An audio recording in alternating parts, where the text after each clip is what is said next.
So, ngayong araw nga mga idol, no, ay gusto ko lang sa inyo i-share kung paano nga ba tayo guys kikita dito kay Facebook and paano nga ba mag-apply, kung ano yung mga requirements niya, and ano guys yung kailangan natin gawin para kumita tayo guys dito. So, tayo kahit papaano meron na tayo guys experience, no, and idea about this earning sa YouTube, no. So, panoorin nyo lang guys yung buong video and just in case na hindi pa kayo guys nakakapag-subscribe, please subscribe to our YouTube channel para lagi kayo guys updated sa mga video ina-upload natin. And para alam nyo rin guys, no, kung kailan tayo guys nag-upload. So, simulan na natin guys yung video. Wag na natin patagalin pa.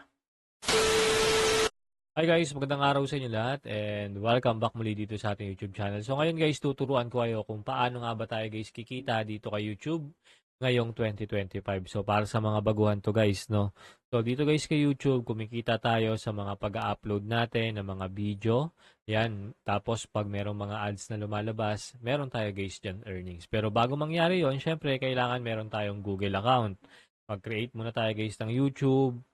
And dito, ito guys yung YT Studio. So dito guys sa YT Studio, ito guys yung pinaka-tool ni YouTube sa mga content creator, sa mga gumagawa ng content, sa mga gumagawa ng video na kung saan dito natin guys makikita lahat ng analytics, lahat ng like, views, revenue, and marami pang iba, no? So dito guys sa content, so dito natin guys makikita yan, yung mga content na in-upload natin. And dito naman guys sa analytics, ito guys yung analytics natin kung ilang views sa loob ng isang araw, sa 30 days, isang buwan, ayan.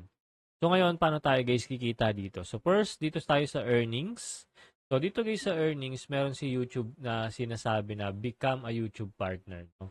So dito guys, kailangan meron tayong ma-reach na goal or requirements ni YouTube bago tayo guys ma-monetize. No? So yung monetize, ibig sabihin, binibigyan kang karapatan ni YouTube, no, na kumita ng pera dito para magkaroon ng mga advertisement. So, bago mangyari yon, para kumita ka, dito meron guys dalawang option. Pwede kang mag-upload ng mga video, ng mga short or mga long form video. So, pag long form, dito yun sa taas. Pag short videos, dito yun sa baba. So, dito guys sa long form, 1 subscribers, ayan, ay 500 subscribers yung kailangan natin. Tapos at least meron tayong 3 video uploads sa loob ng 90 days. Tapos pag nakompleto natin yan, meron pa guys dito sa baba. So kailangan natin ng 3,000 public watch hours, no? Ibig sabihin, kailangan meron tayong 3,000 watch hours sa ating mga bidyong ina-upload.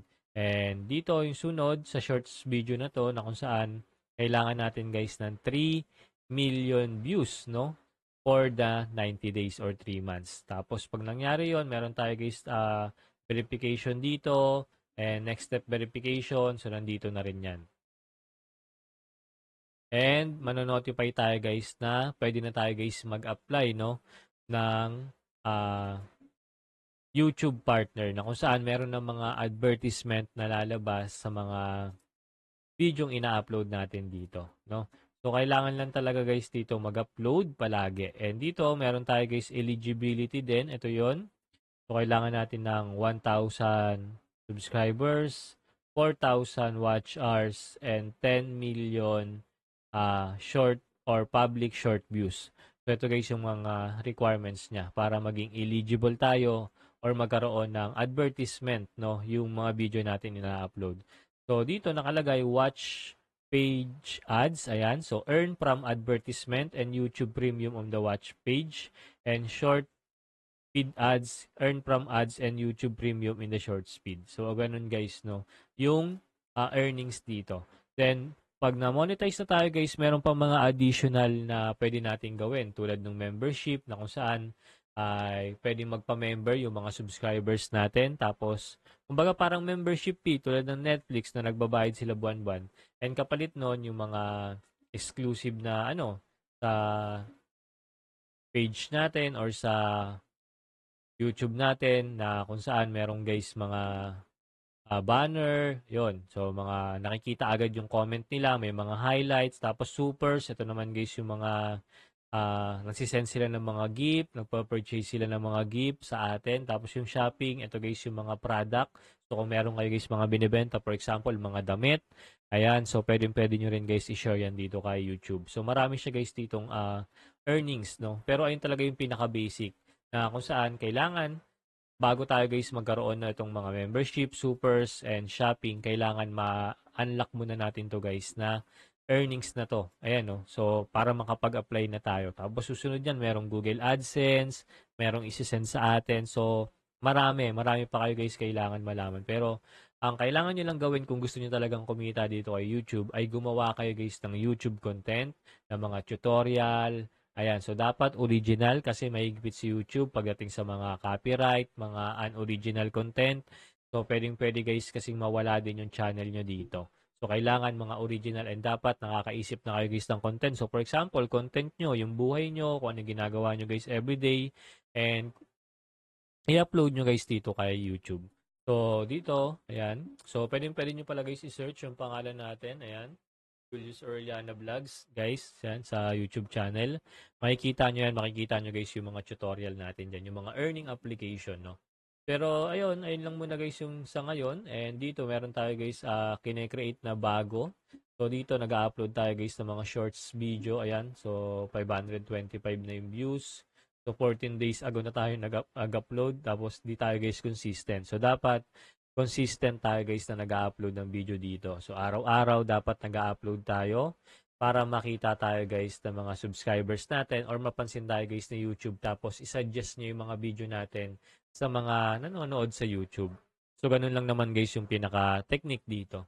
So, siguro ayun lang muna guys, no? And sa mga hindi pa pala guys nakaka-subscribe sa atin, please subscribe to our YouTube channel and pwede nyo rin ako guys i-follow sa ating Facebook page. Ayan, JJ Orellana, search nyo lang guys and lalabas na yan guys, no? So, meron din tayo guys Facebook and YouTube. So, TikTok, search nyo lang din, JJ Orellana or Julius Orellana, lalabas na rin po yan. So, ayun lang, maraming salamat sa inyo guys and sana, no, ay nakatulong tong video na to para at least magkaroon ka ng idea na ganito pala pwedeng kumita kay YouTube, no? And dito pala guys kay YouTube, no, once na ma-monetize na kayo, para at least may idea na rin kayo, no? Once na ma-monetize tayo guys dito kay YouTube at kumita tayo, meron siyang parang minimum na kung saan pag $100 na yung kinita mo, pwede mo siyang ma-withdraw. Pero kung hindi pa siya abot ng $100, hindi mo siya pwedeng ma-withdraw pa. And meron siya guys cut-off every month, no? So, depende yung cut-off nila. Pero yung sahuran talaga guys dito kay Facebook ay every 21st of the month. Tapos pumapasok na lang siya guys sa bangko natin ng mga 23, 24, 25. So, ganun siya guys, no? So, medyo meron delay. Pero at least okay na rin. Kahit pa paano ay kumikita tayo guys dito. So, ayun lang. And kung gusto niyo pa guys, search lang kayo dyan ng mga ano, no? And, or comment lang kayo dyan guys sa comment section para kung meron kayong mga tanong pa ay at least masagot natin. So, ayun lang. Maraming salamat. Mag-iingat kayo guys and God bless po, no? Sa inyong lahat mga idol.